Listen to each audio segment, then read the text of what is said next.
It's a garbage truck. It's making a lot of noise. Hello, fellow weirdos of the internet, and welcome back to my channel. If you're new here, hello, my name is Ray Rottingwell, and I'm a special effects artist, costume designer, character designer, and character actor, and I'm here to talk about my favorite things. So, before I get into this video, I want to say a couple of things. This video is going to be a little different than what I normally do. This is going to be a voiceover video for a couple of reasons. I had strep throat last week and I'm still kind of recovering from it now. Amazing timing. So I was super sick while I was filming this, so I couldn't really talk much while I was filming. And I was so stir crazy being stuck at my house. I needed to feel like I was doing something productive. So that was when I decided to paint this prosthetic. I'm also very new to painting prosthetics. I haven't done it very many times, and I'm still kind of trying to figure out my my style for it. I'm trying to figure out like what techniques work for me. So it also would have been kind of difficult for me to actually explain what I was doing while I was doing it, because at the time I didn't know what I was doing. I was kind of just winging it and hoping for the best.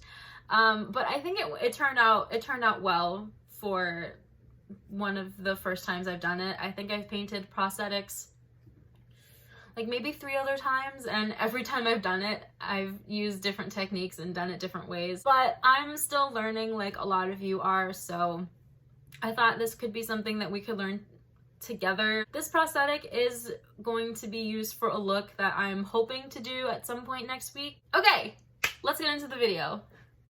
So I got this foam latex prosthetic from mostlydead.com. They've got such a big array of prosthetics, and they're all really easy to apply and work with, and I love them. I started off using Pax paint from Mel Products. It's just kind of like this peachy tint that I think is really good to start off with prosthetics. It kind of brings some life into the prosthetic and gives it a really good like undertone for skin. And then I went in with more of a pinky color, like a bubblegum pink. I wanted this character to have an albino look to it, so I thought having this super pink undertone and then painting whites and pinks on top of it would enhance it a little bit more. So I covered it in pink after I went in with that peachy tone.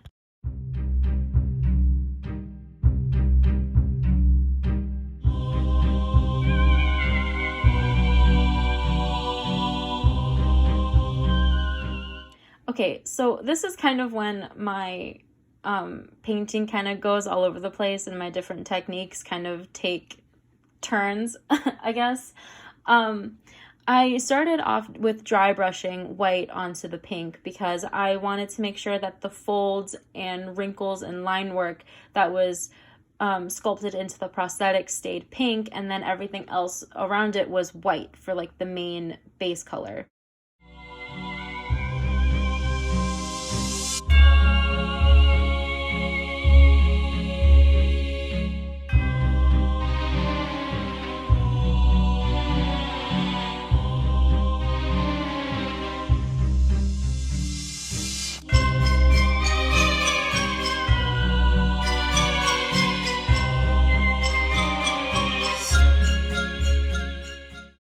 But then I started to realize that the brush that I was using wasn't really cutting it, so I ended up switching.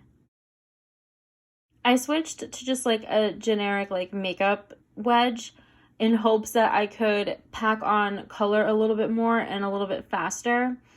And because it's not really a brush, I wouldn't have to worry about the bristles seeping into where I wanted the areas to stay pink.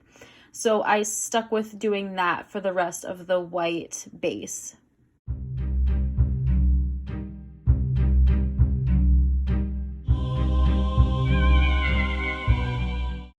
I'm sure there are other techniques that will work a little better, but like I said, I'm still learning. But I really just kept adding more and more layers of the white just so that the pink wasn't so obvious and the white kind of showed a little bit more, and there would just be like a very slight pink undertone to the face.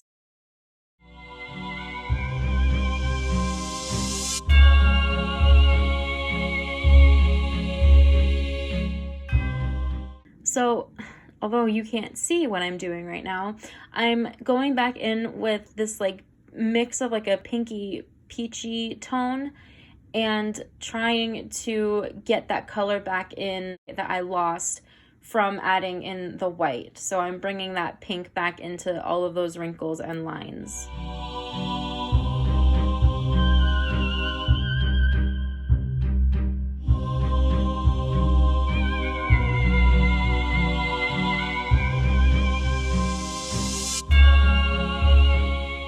So now I'm going in with a spatter technique just to break up some of the color a little bit more and kind of make that white come in and not be so much of like a solid faded white. It'll kind of come in a little bit more on top, like almost just like a color breakup. Like if you look at your skin, you've got a bunch of different breakups of color.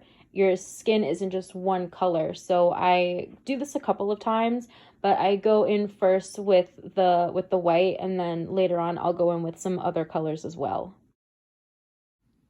So now I'm going over and painting the nose, but honestly, you can probably skip this part because I'm gonna end up going over with my airbrush different colors, and it's gonna end up covering this step, but I wanted to leave it in just to show you the different techniques that I'm trying out. So I'm just painting the nose, but it ends up getting repainted later on after I airbrush.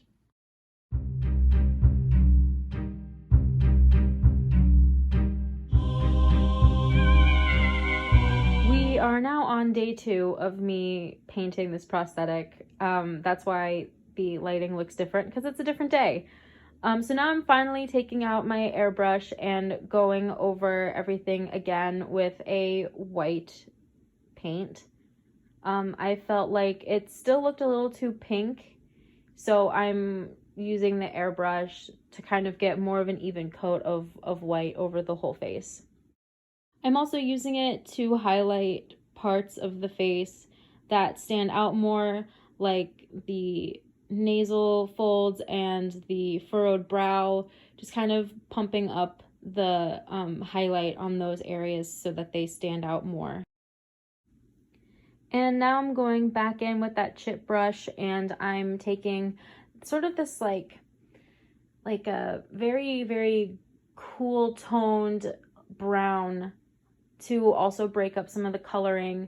I felt like even though I wanted this look to be albino, I felt like it was just too flat and it needed some extra color.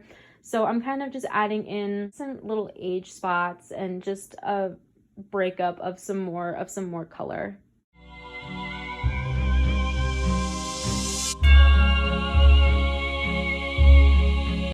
Now I'm going in with the white airbrush paint again, and I have it diluted a little bit with some alcohol just to kind of almost smooth out all of the spattering that I just did, so it's not as noticeable and it looks a little bit more underneath the skin rather than on top of it. And now I'm going back in with that pinky tone, and once again going back into the folds and all of the areas that had that pink undertone that might have gotten accidentally airbrushed over. I'm just kind of putting that color back in.